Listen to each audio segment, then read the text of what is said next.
Hello, friends. This is Dave Hurwitz and Finster in the background. I'm the executive editor at ClassicsToday.com. She's just the executive cat, one of two, at ClassicsToday.com. She loves looking out the window, and that's what she'll be doing probably for the rest of this video. Well, we'll see. You never do know with cats, do you? Oh yeah, we're working on Rachmaninoff. Lots and lots of Rachmaninoff. And today's clump has got some amazingly good stuff in it. Here it is. It looks very clump-worthy. Oh, yeah. Here's a real classic. Byron Janis doing the third piano concerto and the second piano concerto and a couple preludes with Antal Dorati and the London Symphony and the Minneapolis Symphony. These are wonderful performances, even if, Janis redid the third and they were all good. He was just a tremendous artist. And for some reason, people listen to him and they all go, oh, God, yeah, it's so fabulous. But he doesn't always come to mind. He passed away quite recently, actually. And so I'm happy to mention these. They're wonderfully recorded and totally in the idiom. And, there's nothing you can say against them, really. Oh, look, Piano Concertos 1 and 3 with Byron Janis. Speaking of which, yeah, here's the Charles Munch Boston third, which some people prefer. I understand. It's got Munch in Boston, which is wonderful. And the first with Chicago and Reiner. Hey, he's lucky. He's lucky to have had the ability to make these recordings. That's really the big deal. Let's not kid ourselves. It's pretty amazing. Then we've got the Bells and the Symphonic Dances with Kondrashin and the Moscow Phil. This popped up in a previous video. I know it did. This is the RCA reissue of it. This is the classic version of both works, or it was for a bazillion years, the reference recording. It really was. The performances are marvelous.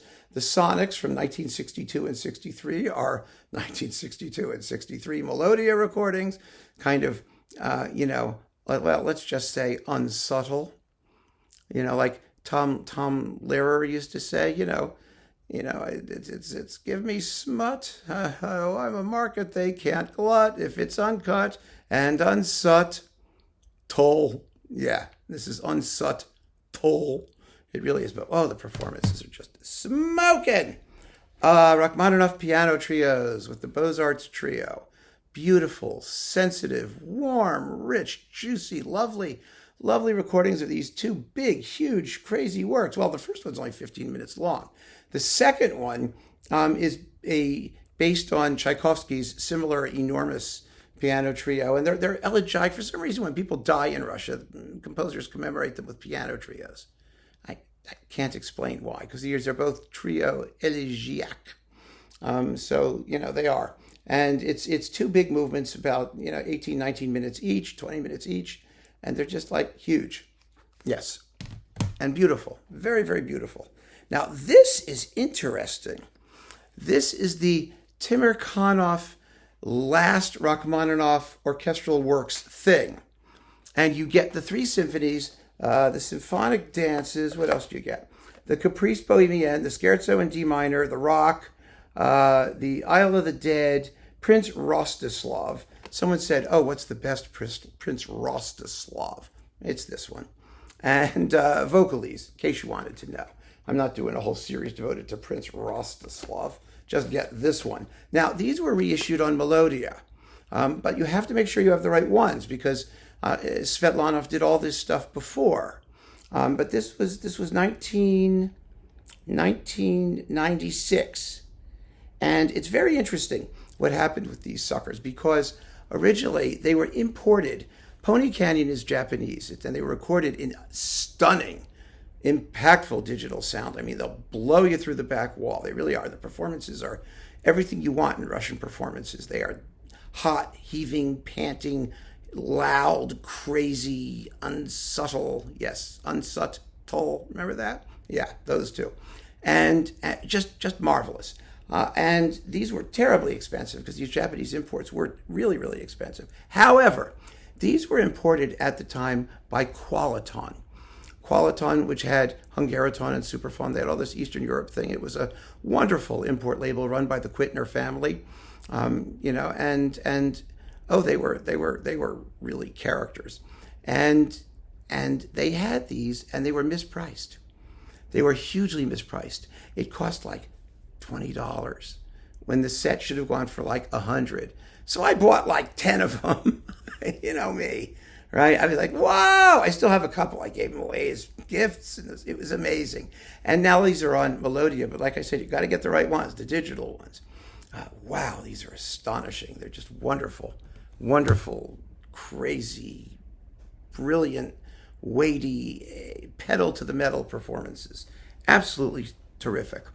Then we've got this cycle. Let's see, this cycle, which is really, really, really fine.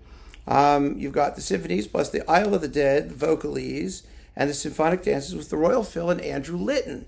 These were early Virgin releases, the first batches of Virgin classics.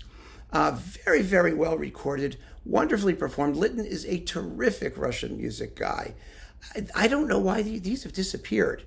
They really ought to be re-released. Someone's sitting on them, and they shouldn't be, because it's a terrific cycle. The first symphony has all that extra percussion stuff that came from God knows where. It's sort of now been cleaned up in the critical editions, I think. But, I mean, that's okay, even if it has an extra glockenspiel part and cymbals and snare drums and things. I mean, who cares? It's all delightful, but the performances are marvelous. Litton did a bunch of stuff for Virgin at the beginning of his career. Remember, there's Mildred. He did the symphonic variations, and he did, all kinds of stuff like that. And they were, I mean, not the symphonic variations, the Elgar Enigma variations, which was first class. So, I mean, that stuff should come out somehow, somewhere, in some way. I mean, it really should. Then we've got, what are these? The Vespers.